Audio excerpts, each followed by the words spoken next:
Hi, I'm Mike. Welcome back to the shop. So I've been going through the reassembly of the heads for the small block Chevy, and I've been putting the overall valve assembly back together and putting them on the heads. I'll be honest with you, I am a rookie at this. I've never done this before, so did a lot of research. I thought I had all of my ducks in a row in what I was doing, but realized I made a mistake. And I had to fix it. So, and it wasn't a hard thing to fix. It just took time. So I'm going to show you what I did wrong, and I'll show you how I did it right. But I'll give you a real quick explanation. On the valve stem, the O-ring seal needs to be in the second groove, and I got that correct. But it needs to be put in the second groove only after putting the keeper in place. If you put the O-ring in before the keeper is in place, that O-ring will be shoved down to the bottom near the head, and it won't serve the right purpose. The whole reason why this oil seal is there is so that oil doesn't leak between the stem and the keeper down through the valve stem and into the combustion chamber. So I'll show you how I took those apart. I came up with a new tool. It's called a pen cap, and I used the pen cap to basically, once I've got the O-ring put in place, to get it down to the second groove after the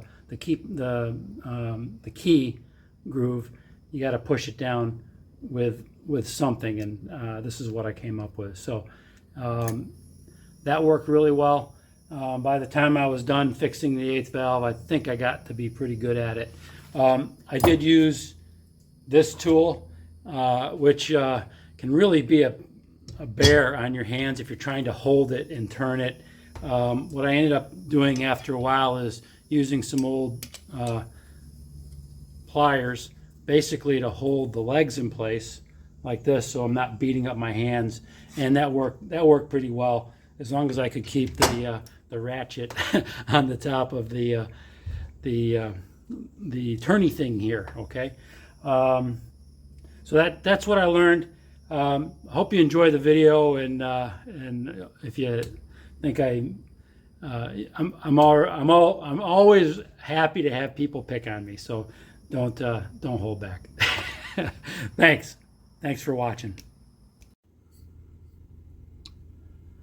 I'm using stock valve stem O-ring seals, and I'm going to be adding some positive oil seals. This was not shipped from the factory with these, but I'm just looking for a little bit of insurance on not burning as much oil as what I originally had. This is what those positive seals look like.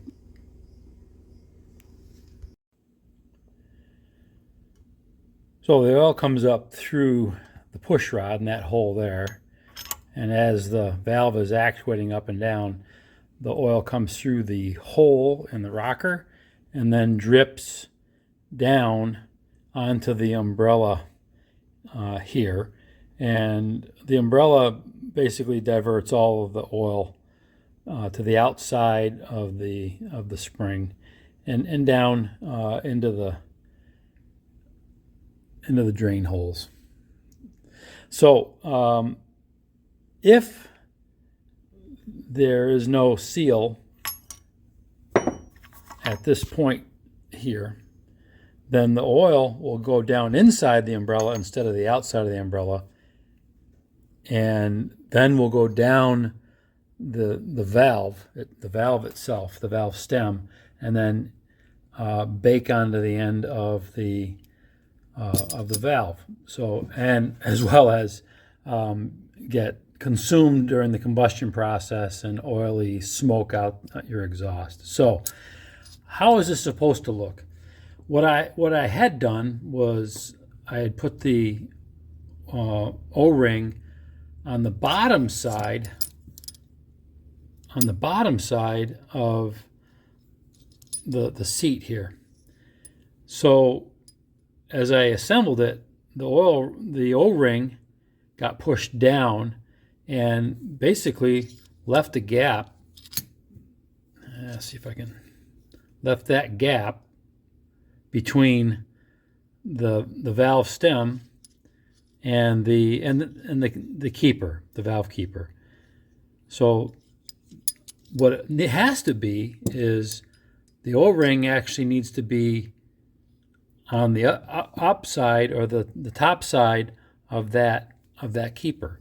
And if I push on this just a little bit, you'll see what I mean. Okay, so now you're looking down through it, and there is no gap for the oil to go down. So when assembling the valve, everything's got to go together first. So the spring, the umbrella, the keeper, and the locks all have to go on. Well, not the locks, but everything else but the locks have to go on first. Then you have to compress the assembly, insert the oil ring, and then put the keepers on after that. So that's what I've got to do, and I'll show you how I did it. Okay, I've got the springs compressed and I've got the valve locks removed. I'd pull this off and you'll see the new positive valve seals that I had already installed once, and I won't have to reinstall them. But note where the oil ring ended up after the assembly. Boy, it's not supposed to be there. It's supposed to be up in this groove where my fingernail is. So I'll remove that off camera because it's hard to do things one-handed. Okay, so once I put the valve assembly, or the valve spring assembly, back on top, and I've got the O-ring in the top seat, I gotta push it down into the next seat down. I've got a tool I made using an old pen cap. Basically, all I got to do is put it over and then push the ring down out of the first seal, just out of the first seal, and then the locks will push it down further. Okay, so that's all I needed to do. Pull that out, and you'll see it's not sitting in that groove anymore.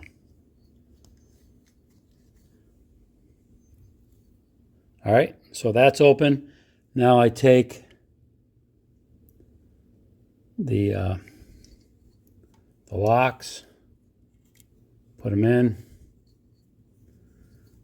swing that around so I can get my hand in there, put that lock in, and then just loosen it up.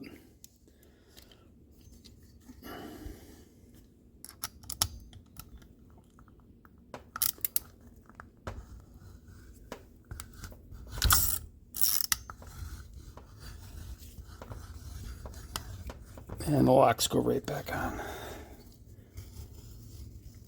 See that?